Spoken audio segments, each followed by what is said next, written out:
এই শুনেন, জি বলেন। আমি আপনাকে প্রপোজ করতে চাই। আপনি কি স্টুডেন্ট?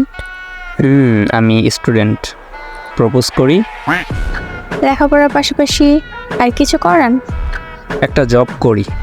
এখন প্রপোজ করি। আপনার বেতন কত? 18-20 হাজারের মতো। প্রপোজ করব। বাড়িতে কি কি আছে? মা, আমি আর একটা ছোট ভাই। এবার প্রপোজ করি। আপনার বাবা নেই? বাবা দেশের বাইরে থাকে। প্রপোজ করি। বাবা কোন দেশে থাকে? ইউরোপ থাকে। মা কলেজের টিচার। ছোট ভাই ইন্টারে পড়ে। এবার তো প্রপোজ করি। আমি বুঝতে পেরেছি তুমি আমাকে কি বলতে চাচ্ছ। ওকে জান, এখন তুমি আমাকে প্রপোজ করতে পারো। আসলে আমার কোনো বোন নেই। আজ তো প্রপোজ ডে, তাই আপনি যদি রাজি থাকেন তাহলে আমি আপনাকে আমার বড় বোন বানাতে চাই। প্লিজ আপু, আমাকে ফিরিয়ে দিয়েন না প্লিজ।